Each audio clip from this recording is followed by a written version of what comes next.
Hope everybody's doing well. I want to welcome everybody to the Unimpressed podcast. And today we have a retired FBI agent calling in, and he's going to talk about his book, Queen of Cuba. He's got some very, very interesting stories to tell us. So I want to welcome Mr. Peter J. Lapp to the show. How you doing today?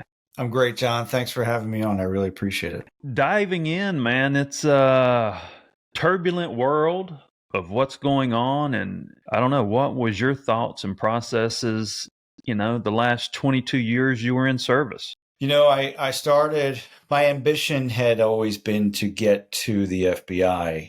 In my mind, it still is the greatest law enforcement agency in the world. And it was the brass ring. There's a lot of other federal law enforcement agencies that do great work, but there's only one FBI. And when I got there, I kind of had crossed that finish line. I got that brass ring and I was like so happy to just be an FBI agent. I didn't know what I wanted to do after that. So to go through the next 22 years of my career, after just 3 years into my career, having this kind of case that people have heard about, that books have been written about, that there are podcasts where she has talked about.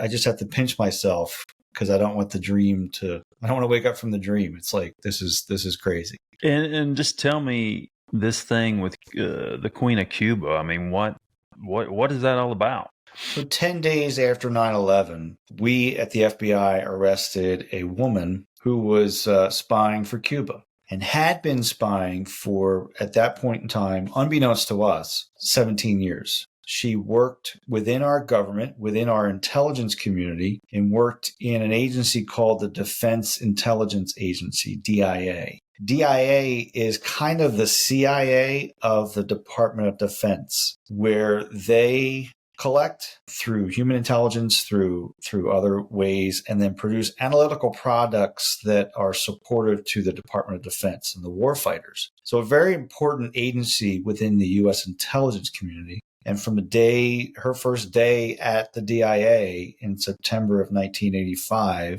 she was a fully recruited agent of the Cuban Intelligence Service. She went to DIA solely for the purpose of spying for the Cubans. So was really bad and had bad intentions right from the very beginning up until September 21st, 2001, when she could do no further harm, because that's when we arrested her for espionage. When you think about spying, right, and you look at Cuba, I mean, what advantage could Cuba get out of having a spy in a justice system in the U.S.? I mean, they're a small island. Mm-hmm. I mean, aren't we past that? I mean, when you think about humanity, I mean, why?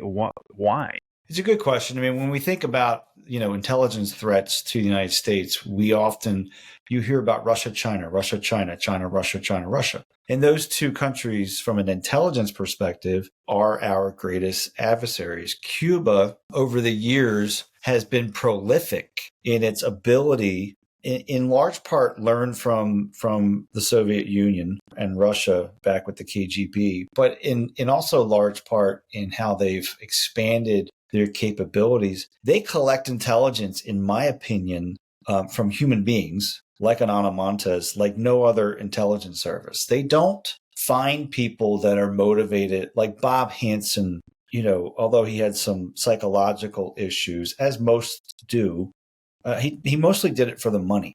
And Ana had this visceral empathy that the Cubans immediately trusted.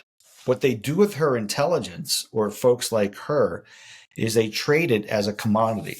They would use it in the early part of her career from 1985 to 1992. They traded her intelligence to the Sandinistas in El Salvador and Nicaragua. And we were, in a very controversial foreign policy, Iran-Contra, if you remember that scandal, obviously. So they would trade intelligence that they've collected from human beings for influence, for raw materials. And I would presume they also traded intelligence to the Russians, because they've had a relationship with them over the years, Russia being, one of our top two prime intelligence threats. That's where I think Cuba is underrated and underappreciated, because of their ability to collect and disseminate, barter, trade, sell intelligence to some really bad countries from an intelligence perspective, including, in my mind, Russia. So when you think about all this intel and information, and I mean, at the end of the day, what's everybody trying to achieve? Intelligence is collected whether you're the United States, whether you're Russia, whether you're China, Cuba. Intelligence is collected primarily to inform the key decision makers, the policy makers, the ability, whether you're going into a negotiation where you're, trying to negotiate nuclear arms, having intelligence can help the negotiators, just as an example. So every country sets as a priority, well, not every country, but the bigger world powers, if you will, or world players work very hard at collecting intelligence to inform their policymakers, their presidents, their dictators, their whoever, to try and keep the regime in power, like I think Cuba has done for 60 plus years, or to, use it to trade with other countries that can help them in other areas.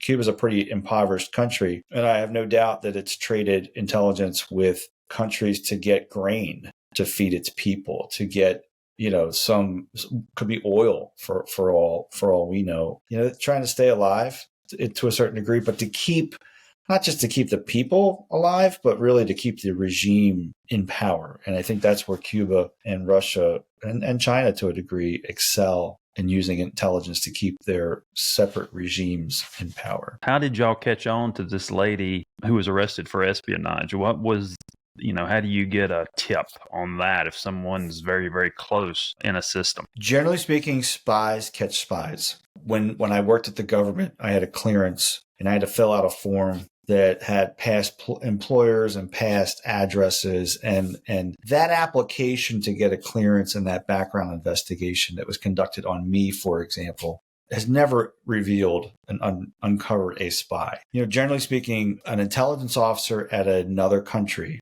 Bob Hansen, for example, the Russians recruited Bob Hansen, or he volunteered, and he identified individuals that the U.S. intelligence community had recruited in Russia. Intelligence officers in the KGB that we were operating that were there in Russia. And Bob Hansen said, "You're looking for these three names." And then the Russians went ahead and investigated those three names, prosecuted, and then executed, one of which in an incredibly brutal way.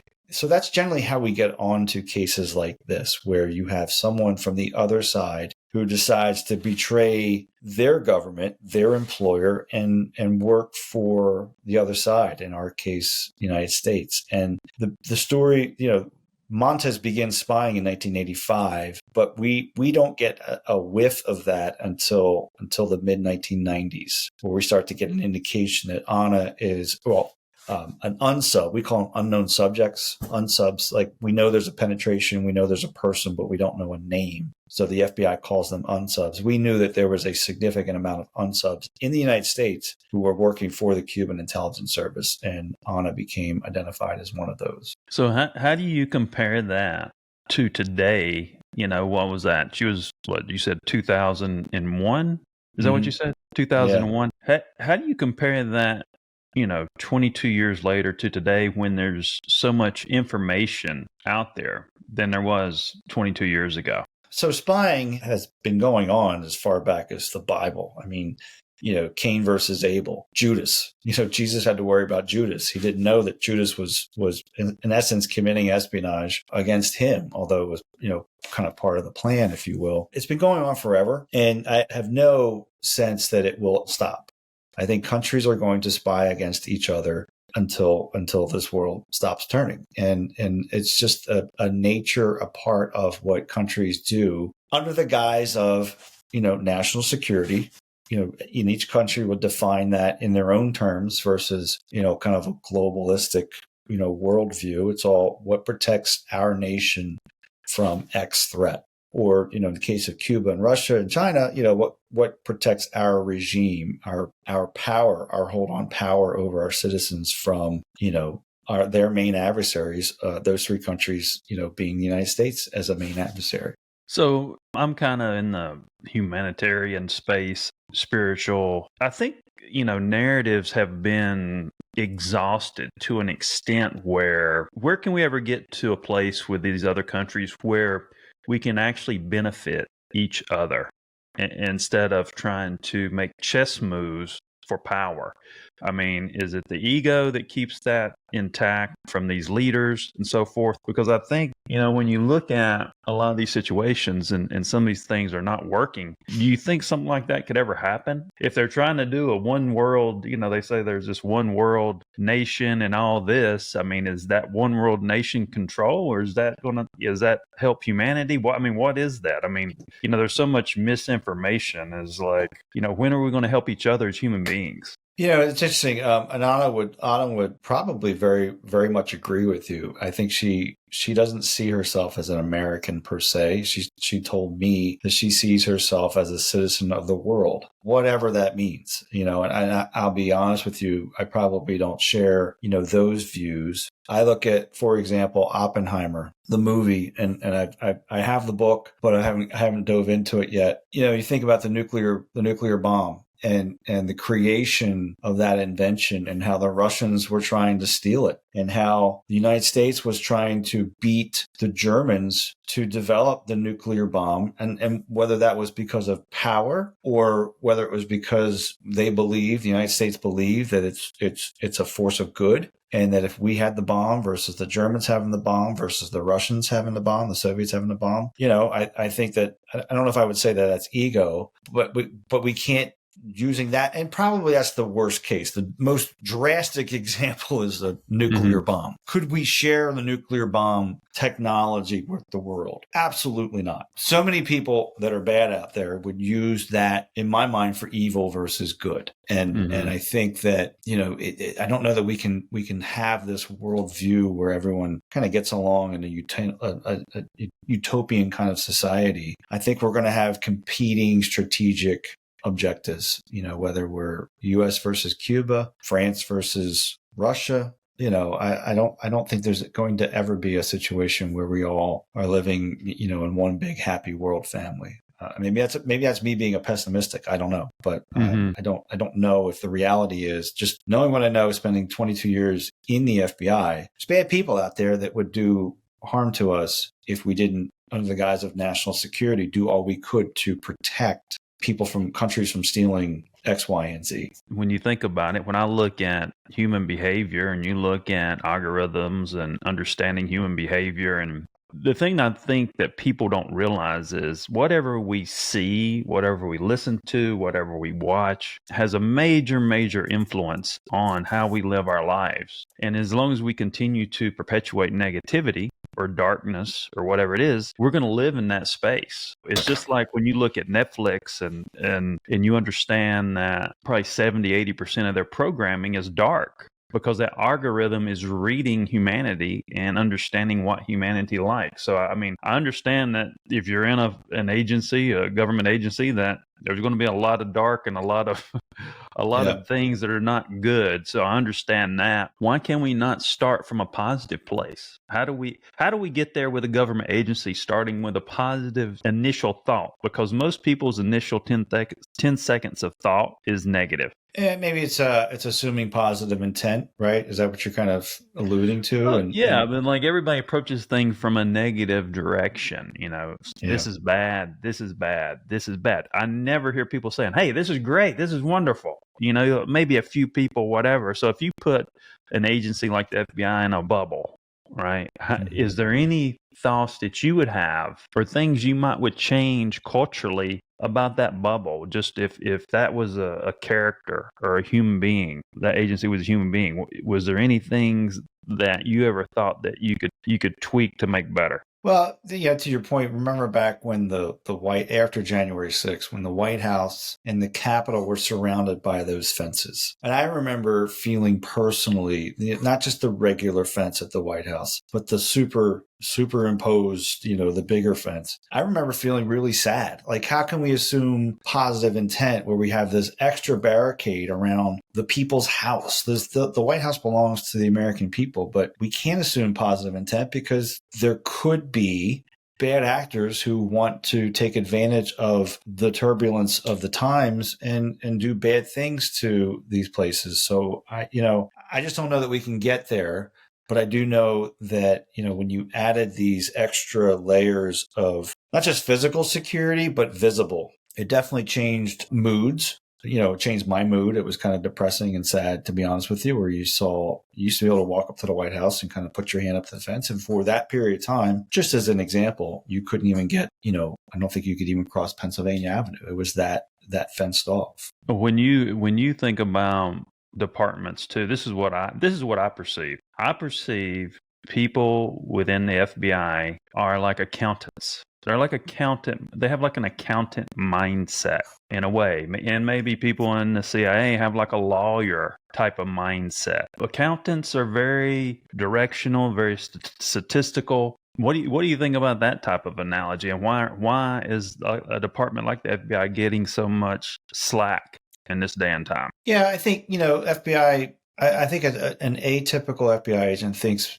in terms of right and wrong, good and bad. But then they also think like lawyers. So, and I think accountant thinks, profits and loss. Did you owe the government money, or are you getting money back? It's black and white. It's a math formula. And it's either or. It's not like, well, maybe the government owes you this, and maybe you owe. There's no. It's either right or wrong. And then there's a lawyer aspect to it in terms of, okay, if there's a wrong, then can I prove the element of a crime that allows me to, or us to, fix that wrong, bring it justice, stop it from happening, punish, protect victims, get restitution, all those things that a healthy justice system does, under our rule of law, which is to have laws that people must abide by. And if they don't, then can a typical FBI agent build a prosecutable case to stop a threat, try and fix whatever damage has been done to whatever victim. Because there's always a victim in a crime, whether it's the government, whether it's national security, whether it's,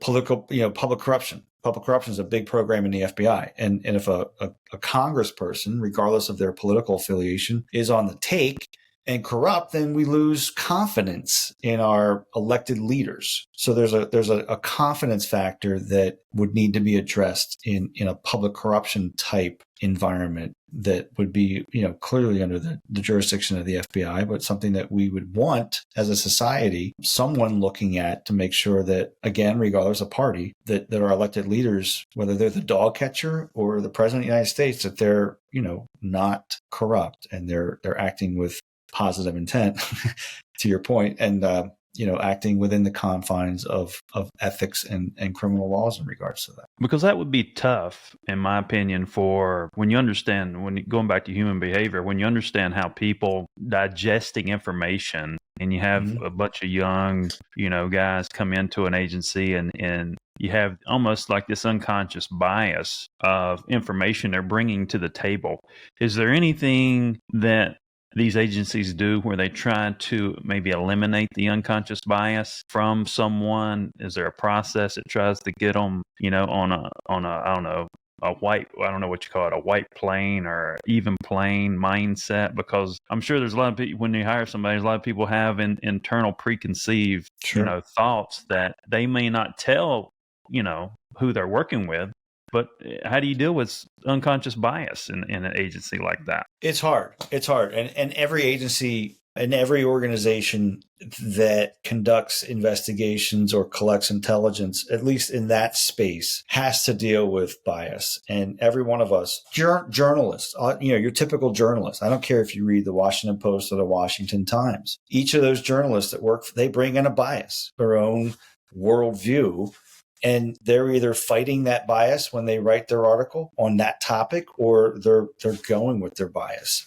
FBI agents and, CIA analysts, and they have to be cognizant of their bias. And, the Bureau and the government works through that through training and awareness, understanding, being recognizing that you have a bias on a variety of different aspects, but being not knowledgeable of that is kind of step one. I mean, look at the political bias. For example, every FBI agent votes.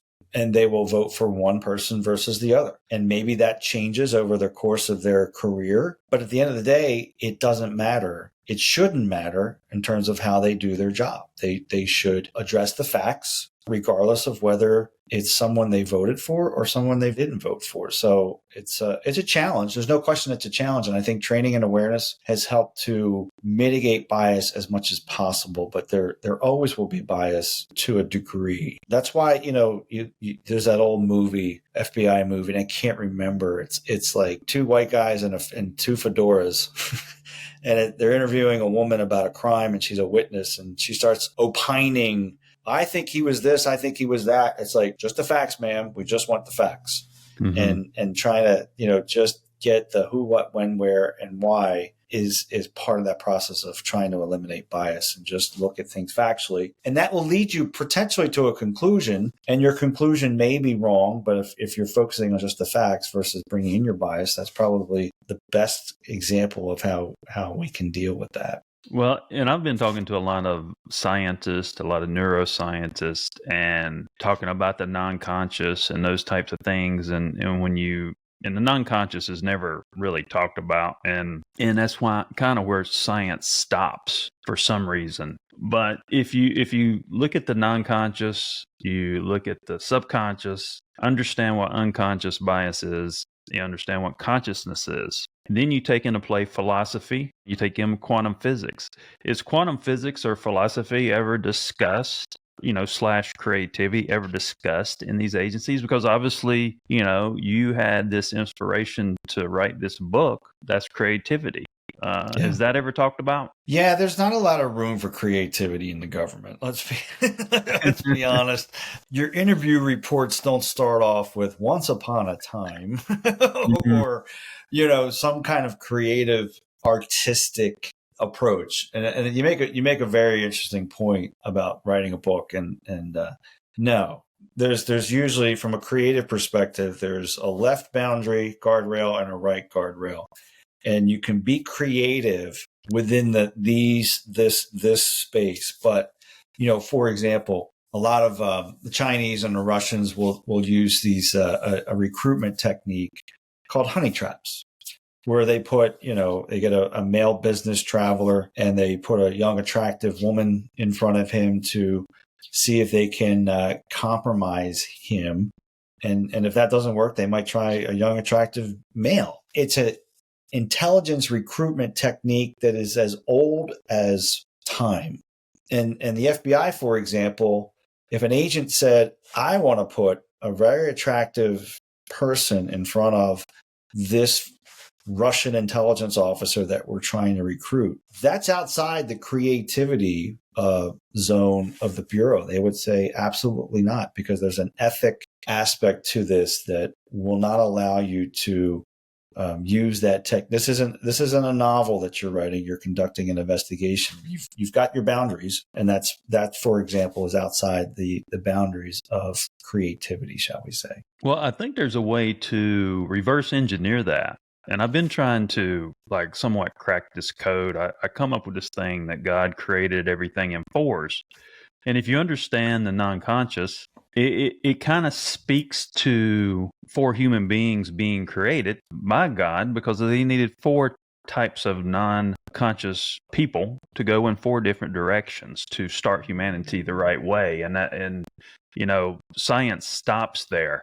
So if you look at quantum physics and you look at certain things from a mathematical perspective, right? And I always say this too, there's always 2 mindsets, and 99% of the people come from a discovery mindset. Everything is looked at as discovery. If you look at things from a discovery mindset, it's going to take you a lot longer to get the answer to anything. So I don't know why we're stuck in that. But if you understand creation, you understand foundation, and you can come from a creation or foundational mindset and use quantum physics or whatever it is to rationalize an answer, I think that's a way you can implement some of these parts into the system. People just haven't figured it out yet. Does that make any sense? It does. It does. I don't know that government is designed to handle that kind of, I don't want to say higher level thinking, but that paradigm, if you will. Government has a function, whether it's to collect taxes, whether it's to put, low income people into some kind of, getting them off the street, whether it's to collect intelligence, whether it's to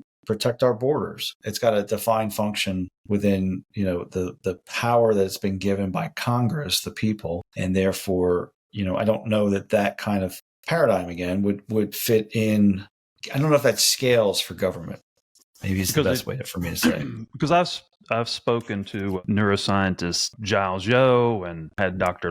Caroline Leaf on the show, and she's a neuroscientist as well. And she said that we have neglected, mind management for 40 years. And that's where that non-conscious starts. Why can't we why can't we go there? If it's going to help people, if it's going to solve problems, why can't an agency like the FBI or CIA, whoever it is, start thinking that way and start thinking about some of these mathematics that are tied to these rationales based on human behavior?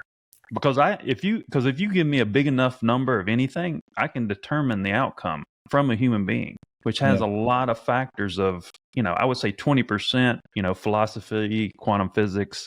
It always plays a factor and is never considered in anything we do. It's a big percentage of life, of everybody's life. I mean, I can only speak for the FBI. I mean, the FBI is very concerned about another terrorist attack and hyper-focused on putting the attention and resources of the Bureau.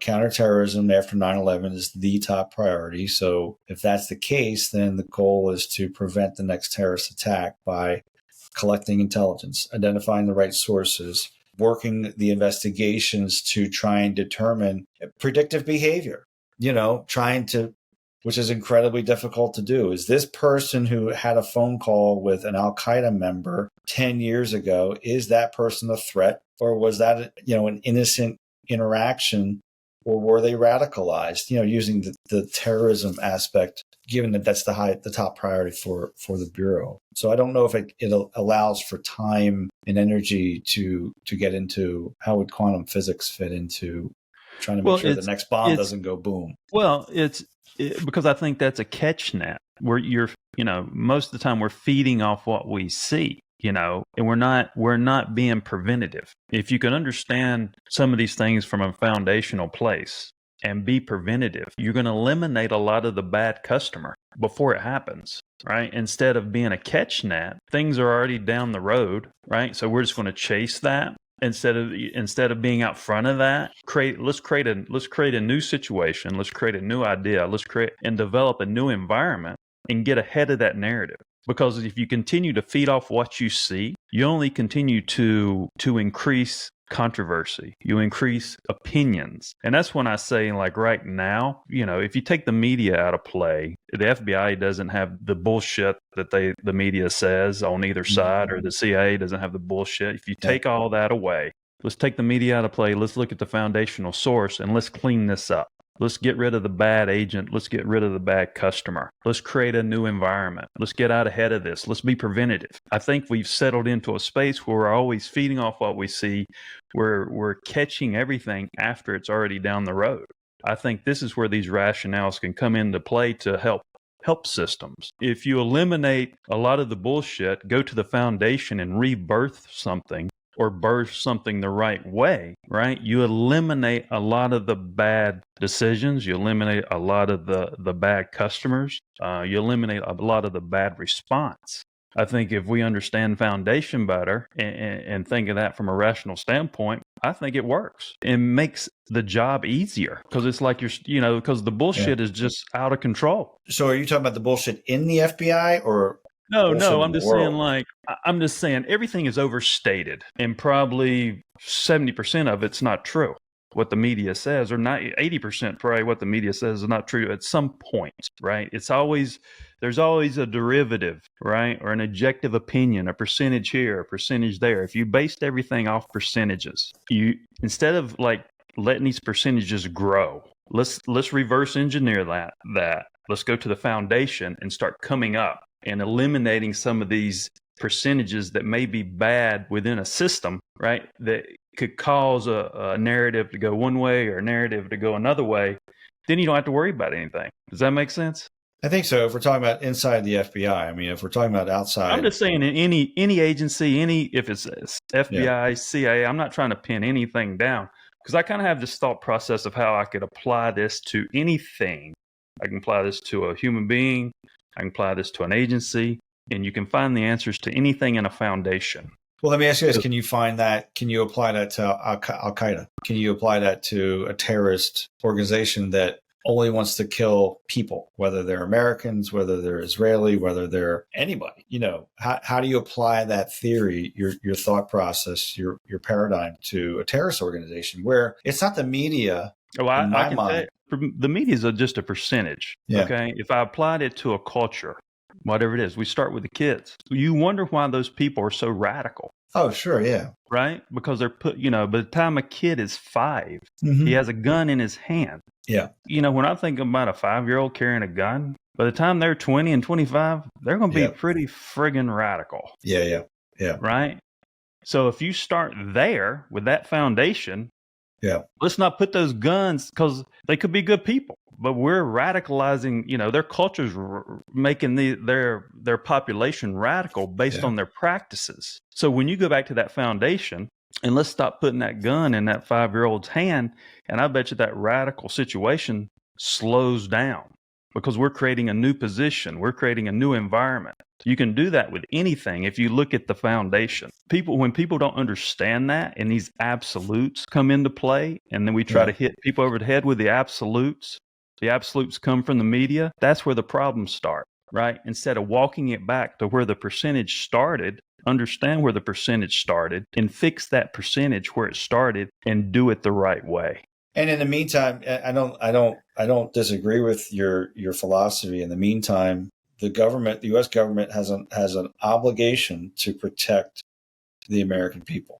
They have an obligation to prevent 19 members of Al-Qaeda flying airplanes and killing into buildings and killing 3,000 people. Can we try and win hearts and minds and create an atmosphere, a world atmosphere where 5-year-olds aren't carrying guns and aren't hating America? I mean, yes, that's a great aspiration, but in the meantime, the American people expect the U.S. government writ large to do the best it can to protect it and to look around the corner at, we can't assume positive intent with groups that have tried to and have successfully killed Americans in cold blood. So I think both of them have to work. We have to protect ourselves while we're trying to win hearts and minds, so to speak, and try that as best we can. But it relies on a lot of other factors, that are outside of our control. The U.S. government, the United States we're not the world leaders. I think it's a very ambitious, a very altruistic, and very difficult place to be. It's very hard to pull off. But if you think about that, I mean, there's an answer there,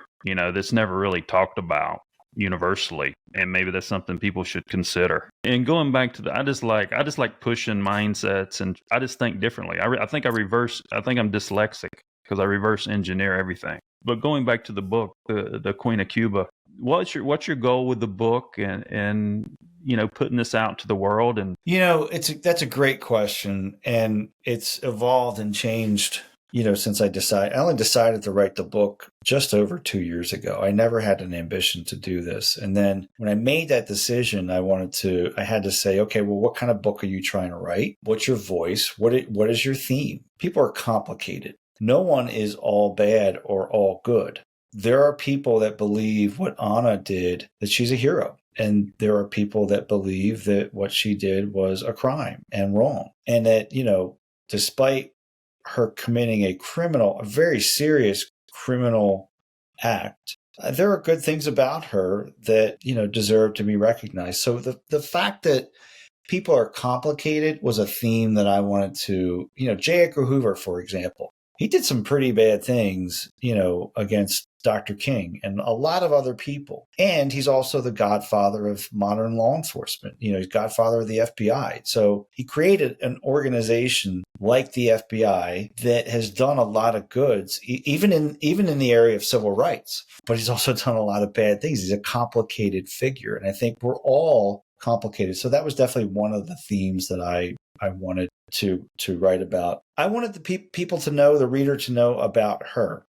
Because of 9/11, the story did not get a lot of publicity. And there's a lot of people that I've talked to who have said, as I started doing media, I've never heard about this. I've never heard this story. So I wanted people to know the story. I think it's an important story. I think I wanted to share, kind of bring people, bring the curtain back of the FBI and what does an FBI agent think? There's been a lot of demonizing of a typical FBI agent probably in the past since 2016, frankly. And I think that I wanted to show the American people that FBI employees, they make mistakes. It's not a flawless organization, institution, whatever you want to call it, but they're men and women who are trying to raise families. They're trying to find life partners. They're trying to raise kids and take care of parents and have some time to cut the grass so their neighbors don't get pissed off at them. Oh, and by the way, they're trying to prevent another 9/11. Mm-hmm. And they're trying to catch spies, and they're trying to do a public corruption case, and they're trying to make our communities safer. So because they live in the same neighborhoods and the same towns and cities and country when it comes from a national security perspective, they're trying to do the right thing the right way. So I really wanted to humanize a typical FBI agent, using my story as the voice, if you will, and sharing with people, that we do this job because we're patriotic, because we care about our country, because we want to protect our neighbors and our nation. And yeah, we're going to fuck up from time to time. Hopefully I can say that. Mm-hmm. But we'll make mistakes, but we have the best of intentions because we're really just trying to honor the Constitution and protect the American people. Well, I think you have a good heart for what you represent. And I think, the absolute factor that society tries to weigh on everything and everybody and put everybody in a box is wrong. Yeah.